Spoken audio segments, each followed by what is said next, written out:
ఒకటండి. మొత్తము ఏ వివాదమైనా సరే రాజకీయ వివాదంగాను, కుల వివాదంగాను మార్చటంలో రాజకీయ పార్టీలు అదే పనిలో ఉన్నాయి.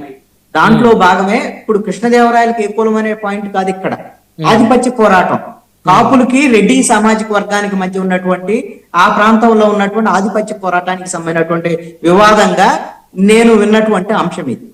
ప్రధానంగా ఏంటంటే ఈ విగ్రహం పెట్టేటువంటి ప్రాంతము రెడ్డి సామాజిక వర్గానికి బలంగా ఉండేటువంటి ప్రాంతంగా ఉన్నటువంటి దాంట్లో కాపులు వచ్చేసి ఇక్కడ మీ పెత్తనం ఏంటి అనేటువంటి విధంగా, అందుకని రెడ్డి సామాజిక వర్గం దీన్ని అపోజ్ చేస్తోంది అనేటువంటి దీంట్లో ఆటోమేటిక్ గా రాజకీయ పరమైనటువంటి అంశం ఉంటుంది. వైసీపీ యాంటీ వైసీపీ కూటమికి సంబంధించినటువంటి వ్యవహారం కాబట్టి ఇది సెన్సిటివ్ ఏరియాకి సంబంధించినటువంటి గోదావరి జిల్లాల్లో ఇందాక చెప్పినట్టుగా కాపు వర్సెస్ దళిత్ ఎలాగైతే ఆ రోజున అంబేద్కర్ కోనసీమ జిల్లా, ఇప్పుడు రెడ్డి వర్సెస్ కాపు అనేటువంటిది కూడా రాజకీయ పరమైనటువంటి ఆధిపత్య పోరాటంలో వచ్చింది తప్ప కృష్ణదేవరాయల విగ్రహానికి సంబంధించినటువంటి అంశం కాదు అని నేను అనుకుంటున్నాను.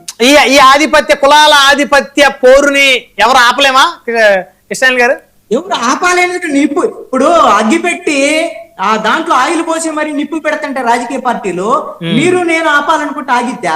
మనం కూడా బస్ అయిపోతాం దాంట్లో. సో అప్పుడు ఏం చేయాలి? అక్కడ ఉన్న ఎమ్మెల్యే గారు లేకపోతే మిగతా పార్టీల ఇన్ఛార్జీలు, ఎక్స్ఎమ్మెల్యే జగిరెడ్డి గారు, వీళ్ళందరినీ సమన్వయపరిచేటువంటి పెద్ద మనుషులు ఎవరన్నా వచ్చి ఈ వివాదాన్ని కూల్ చేయాలి. పెద్ద మనుషులు వచ్చి ఎవరైనా చెబితే వినటానికి జగ్గిరెడ్డి ఎందుకు వింటాడు? ఆయన వైఎస్ఆర్ కాంగ్రెస్